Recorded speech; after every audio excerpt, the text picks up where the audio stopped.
a better greeting than just hi, but for practical purposes, that should work for today. Welcome to another episode of Late Nights with Lenin.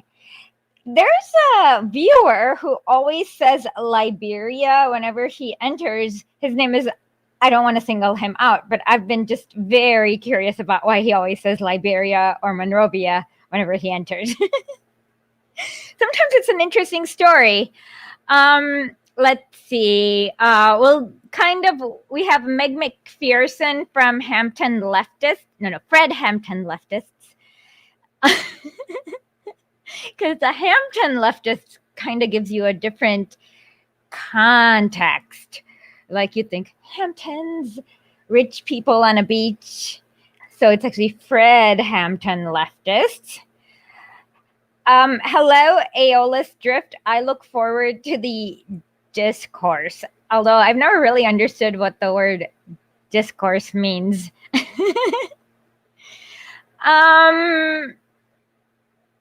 Well, let's see what's going on. Liberals are showing fake outrage about Viktor Orban's fascism, like it bothered them for the past 30, 40 years. Oh yeah, there is the Andrew Cuomo. Well, we all knew Andrew Cuomo was a creep, and Biden allegedly wants him to resign, but there was some back and forth drama. Obviously, there is no way to remove an elected official in the U.S. without their consent. Really impossible.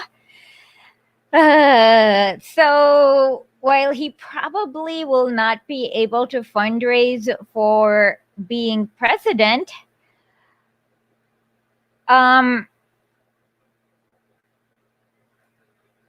for all practical purposes, he is free from consequences. Okay, so Ocean Transistor asked, I'm still reading Howard Zinn. What top Marx and Lenin books should I start with? Well, I would say start with Frederick Engels' Conditions of the Working Class in 1845. Engels is just a better writer than Marx, no question about it. As for Lenin, since he has so many opinions on so many topics, I'm just going to say, first tell me what you're interested in, and then I will find what to recommend you. Jamie Brown said, I'm rereading Zinn. I'm picking up so much I overlooked before. Yes, Zinn does a great job of cataloging the people's history. He uses primary sources. He is kind of a mild inspiration for me. I have people's history, but I have awkward jokes that it seems like very few people get. Like Matt Ferguson, the occasional co-host, gets it, but most other people don't realize that I'm trying to be funny. And so I'm still working on my sense of humor so that I'm more universally appealing.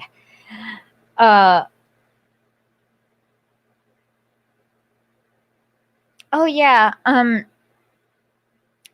there's a coup in Thailand and Malaysia.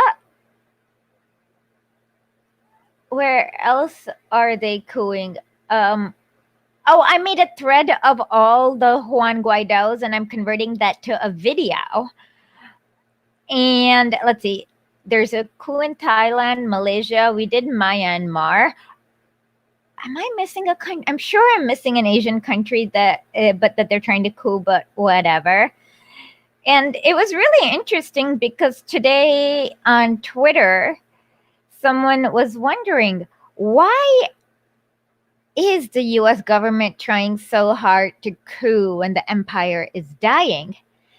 That's because, well, when the empire was in its heyday, The deal was that we're going to extract from third world countries and impoverish them and pay them slave wages. And then you're going to get cheap goods based on our extraction. That way we don't have to sacrifice our profits at all. And then you be quiet and let us kill everything that moves. But now they realize that a lot of countries are fighting back. Different things are going on. A lot happened, and they are not going to be extracting too much from a lot of different countries for a lot of different reasons. So this is when the empire is at its most dangerous.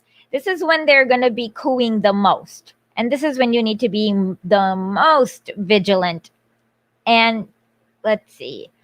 I am currently in the process of writing an article about the Hungarian coup from 1989, where they led to the formation of Viktor Orban's party. And I'm also working on a video compilation of all the Juan Guaidos. So that's going to be coming up. And somebody asked me, did Lenin write a book or an article where he describes the NEP? Actually, the funny thing is that you can see the whole discussion from start to finish. I believe it's in one of his late volumes. So maybe something like after 40. No, not 40. Maybe start from Lenin's collected works, maybe 20. No, I'd say 30. Okay. Did I forget anything else that's important?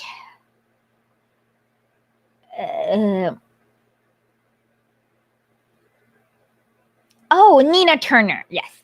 Nina Turner lost in Ohio because, well, it is Ohio after all. I believe it's a close primary. Only 12% of the registered Democrats came to vote. There's a lot of things that could have gone wrong, but the ultimate thing is that you have to recognize that the bourgeoisie will not let you vote out of power. That just ain't happening.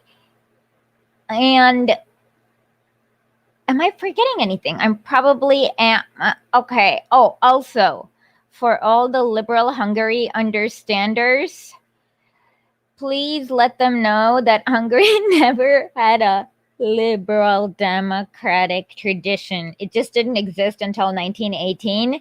It was fascist until then. Then it became super fascist. In fact, Hungary held out pockets of Budapest held out a little longer than Berlin. And I will figure out how to subtitle the Red Army footage for that. And then it became socialist. Then it kind of, because the US funded pro-democracy activists who were kind of fascist, it became fascist again. So Hungary was never liberal. So anyone who cries about the liberal traditions or it's multicultural tolerance is lying to you, because really it was utterly fascist till about 1945, and it didn't exist before 1918. With that, we shall begin the pre-recorded segment. I'll be back afterwards for questions, comments, trolling, anything else that we want to talk about. And hopefully you will use this time to invite your friends, families, and tell them that they have to watch Late Night with Lenin.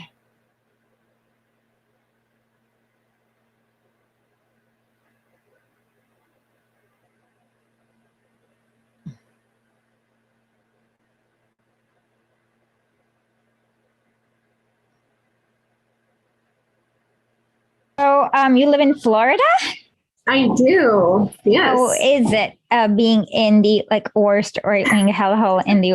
Okay, I'm very close. If it's not the worst right-wing hellhole in the world, they love having everyone from other right-wing hellholes inside of Florida. So, how does it feel? crowded. You know about the broken arrow nukes? So the U.S. government lost track of like 7 or 8 nuclear weapons that are somewhere out there, and 2 of them are somewhere off, either inside of Florida or off the coast of Florida. So my theory is that that's how America is going to destroy itself, is somebody in Florida is going to accidentally set off a nuke. Oh gosh. Oh my Lanta.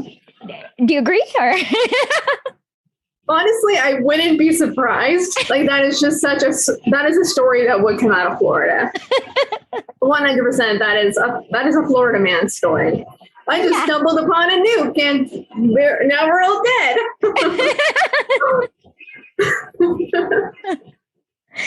So where in Florida do you live? I live in a very rural area in like central Florida, so very much in the middle of Trump country. But you're not with the Gusanos, which is an improvement, I think. All right. I mean, I'm not sure who the Gusanos are. The Miami Gusanos. Oh no! No. They're like, I don't know, but it's not just Miami Gusanos that are in Florida. Mm-hmm. You have these scum. You know about the Peruvian elections, right? I've heard about the Peruvian elections, yeah. So so actually this is really funny. Let me show you how, so Fujimori is like the total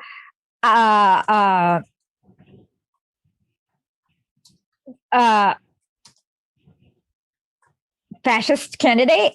Like her dad did like forcible sterilizations.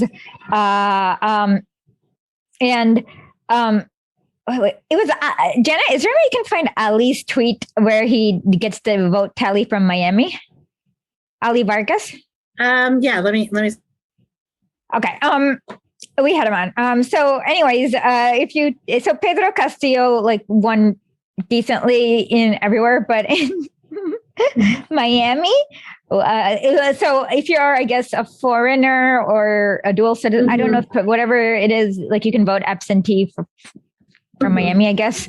And it's really hilarious that it was like he got like 1 vote in Miami or something. And I'm like, that's the best endorsement you can ever get. Yeah, absolutely. So can you click on this? Pedro Castillo got literally 0 votes. This is literally the best endorsement he can have. Like I'm like sold. I guess you study women's study in college? Yeah, I have a bachelor's in English with a specialty in creative writing, and then I have a master's in gender, sexuality, and women's studies. You have a podcast about, I guess, more socialism and feminism and its intersections, right? Tell us a little bit. Absolutely. Okay, so tell us a little bit about it. Yeah, so my goal with is called the Killjoy Guide, and my goal with the show is to kind of break down some of these misconceptions about feminism, particularly the ones that get circulated, like I said, by the economics of visibility. That feminism is just this one thing, and it's just about equality for the sexes. Like, no, it goes much deeper than that, and there's a strong history of feminism and in socialism. So I feel like often in American discourse, the feminism aspect seems shallow. So a lot of people get turned off by it, and they're like, I don't like feminism. But so what do you have to say to that? No, 100%, because they're absolutely correct. And one of the researchers that I follow that makes a really good point on this is Sarah Banat-Weiser, who she talks about an economics of visibility. So, very much, related to capitalism. And she remarks on the forms of feminism that often get circulated the most through these economics of visibility, like getting clicks, getting likes, getting media attention, are those forms of feminism that don't challenge the structures that actually create patriarchy. So, they're very status quo. It's those forms of feminism that don't challenge the structures that actually create that.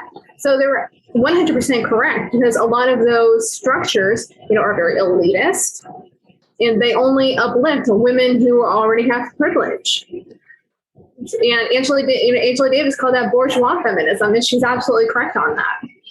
Okay, so the one thing I do often care about is imperialism, and often feminism is used as like some bullshit way to invade our countries. Like, how do you like for me the worst one? Let me see if I can find that tweet, that concern troll. It's like, what about what's going to happen to the women in Afghanistan? As like, what the fuck were they doing for the past 5,000 years? They can take care of themselves. You just shouldn't be arming your death squads there. It's like really irritating. So yeah, I definitely agree with you on that. That there are, and I know I can even point you to some writers who talk about that. Like it's a right-wing turn, particularly in feminism, that is used for imperialism. Hold on. Yeah. Okay, so the CNN person's like, concern mounts that U.S. withdrawal. Fuck off. Right. But okay, this is what happened when here was women in Afghanistan before the U.S. got them freedom and democracy in 1979. They had their own militias. I really don't think we need to worry about, this was 1979. And in communist Afghanistan, they were everywhere. And Kandahar's first police chief. And this one's funny. I click on the article about the women having spoken. And America was killed by I feel like the women have spoken and they have said, get the fuck out, Yankee. I don't see like what you were saying, the soldiers commit war crimes, and a lot of those crimes are rape and stuff, so I don't know how that's going to set women back in a culture that that these soldiers are coming in and screwing up their, I don't get what Washington Post is saying there. Well, basically, they'll make up random. We all know that if every time the U.S. tries to pull out, what about the Kurds? What about this? And it's like, okay, the U.S. has literally stopped 0 genocides, and I would not want so no. And it inflicted genocides in a lot of countries. Exactly. So you don't want to. So the think about that was really irritating when they try to do that. And then this is another iteration of the whoa. What about the women if the U.S. pulls out? And it's like, who armed the Taliban? Who armed the Mujahideen? And it's like. So every time there's and Biden's pullout is of course not really a pullout. It's like a two-faced. They're gonna have some sort of if you change the name of a drone base, does not mean it's not a drone base. It's just And the thing is that there are more Taliban now than there was in 2001. And we never needed to go to this war because the Taliban had offered to surrender Osama bin Laden if A, Bush offered evidence, and B, they just wanted some new, they wanted to be he literally should have said, if Bush had offered evidence and said Switzerland, they would have done it, surrendered him. They just did not want to give him straight to the, it was, and I kind of find it weird that he chose to bomb them instead of giving evidence, which seems very easy to do, right?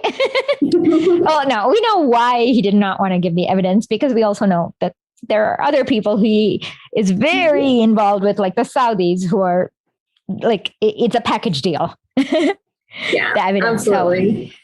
And then they don't tell you, of course, that so much wherever corporations or wherever the United States imperialism goes, sexual violence tends to follow. That's because when you have people who have lots of power who are the police, what do you expect? I mean, there's you can't really, and yeah, I mean, and the thing is that those are the things you hear about. So my guess is the actual amounts of rapes and sexual violence is probably like 100-fold worse than what we hear about. Right. Because like that's, like I said, the paradox of censorship is that if you kill everyone in the village, no one's left to speak. So then, you know, so you're not going to hear about it. So I just in my head multiply everything by like 100-fold just for.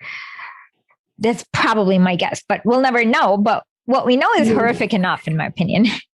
Right. And they've even shown like studies for like just reading like histories that a lot of particularly sexual violence and rape and a lot even gender roles and a lot of that stuff didn't exist in indigenous communities until the British forces and imperialism. Oh yeah, they would come over to like into the West, and all of a sudden, like they would force these structures onto these communities. Like they don't tell how much imperialism really has to do with gender roles and sexual violence and like those hierarchies.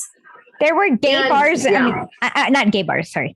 There were bars where you had different kinds of like scantily clad women dancing in Mecca until about 1933. Mecca's the place. So the British installed these cycles because they were the Saudis. Like they had this like one little town. So you could call it like a mayor is what the Saudis should have been of like some stupid town. But instead, the British would, and then they got the whole country. But like I said, there were bars in Mecca where like you could drink and smoke and do whatever you want. So without the British army, and they liked these psychos because they were going to give them all the oil they want. So yeah, and the thing is that they went to like the sheriff of Mecca. No, maybe I just met her. Yeah, the Saudis are about as British as the Queen. And it's like, and that's the thing is that because they have such a strong relationship with the US, they're whatever like psychotic crap that they try to spread, like US propaganda portrays it as Islam as opposed to, oh, these are these imperial psychos we installed because for their psychosis, for being the most bloodthirsty. 100%.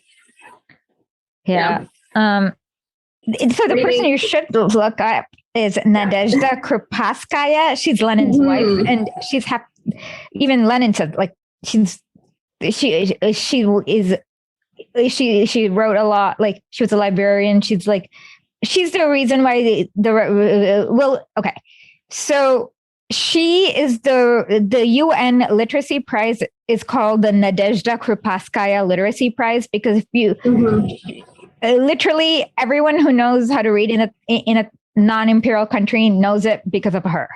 So she's would be like an awesome feminist to look up, but you'll never hear about her from the US media because, well, you'll have to. Yeah. So. Yeah, very true. And I was actually started reading today, Clara Zetkin. I was reading her piece, Lenin on the Women's Question. I started reading that today. I thought that was quite interesting. Their conversation that they were having. Like I haven't finished it yet, but that's definitely, I'm starting to kind of get into more not Western feminist viewpoints, but even like the ones still in the left that I do kind of try to follow, are like people like Angela Davis and Audre Lorde and Bell Hooks. And I feel like the feminism that they talk about isn't as circulated as much as like Gloria Steinem. She's a CIA agent, Gloria Steinem, literally. Yeah. So no, I'm not kidding. Gloria Steinem is no. She was literally a CIA agent. And what she did was she basically used feminist imperialism. So she was dating Henry Kissinger, and she was like her main thing was like weaponizing feminism for racism in order. So Yeah, and that's a weird thing is that she's this. I'm not kidding about the CIA agent. I have a big thread about all the CIA activities she did. So yeah, to call her feminism even is embarrassing. I mean, yeah, and that's definitely. She's definitely not a feminist that I try to center just because I don't agree with a lot of her feminists. You should even call her. Yeah. Like, would you call? Let's say, for me at least, for example, like, you know, the joke about more female concentration camp guards, because she was a CIA agent who was responsible for like murdering millions in various, I mean, she did a lot of like, I don't think she should be treated kind of like you treat female Nazis. Like there was this whole like neoliberal feminism that came out. Yeah. From back the 70s, 80s, and Gloria's part of that. But she's literally a CIA agent, though. Yeah, and I was saying as I was saying to Esha before, like a lot of their feminism is like, say, oh, if we get Hillary Clinton as president, that's feminism, and that's not feminism. That's raising one person up. That's not raising everybody. Hold on. Right, exactly. And hold on. Let me figure out what she. Oh my God. Okay. So I don't know if you're familiar, but there are like some fascists who are like literally worse than the Nazis, you know. So she was apparently doing studies in Eastern Europe, and one of the okay, so Romanian iron guards are people who hung like people from meat hooks, like children from. I'm not kidding; they're just horrible people. So she was like, yeah, it doesn't matter. But that's why I just got shocked. I was like, I knew that she was doing coups, but I did not realize that she was like the scum of the earth in the kind of things that she did. And like, I did not realize. Like, I thought she was like, it's different. Like, I guess if you go to like. There are, even among CIA activities, like there are a wide variety of things you can do. And like recruiting Romanian fascist iron guards is like probably the scum of the earth of CIA, even for CIA, well, I think, in my opinion, at least. Finland was also a fascist country, and she was in like Finland doing really horrible stuff to like, so for me, I know the history. So when like you might not get a red flag when you say she was doing CIA clandestine activities in Romania, but I'm like, oh my God, she was probably working with these like people. Like I know what to look for, I guess. Like I know, and but the thing is, I don't want to do this like after I know what, like now when I see the red flags, I know where to dig, and I will find out like what she did there. But right now, so like I'm sorry, I just did not want to. Anyways, sorry, we're totally sorry about that. But I guess that's a good way to like explain how you should not trust anyone in America. Yeah, I mean, yeah, you're absolutely right. Like, somebody that I like to quote a lot is Mary Barfoot, who talks about escalator women. And escalator women are basically women who use feminism as a guise to, you know, go up the escalator and rise in power and do absolutely nothing for women once they get up to the top of the escalator. So basically the way that she talks about is that, okay, so basically you're Dick's sister, you're using the same tactics that men would use in order to get into power. And but why would we expect women to not use the same, like, aren't we both humans? No, I'm asking. Yeah.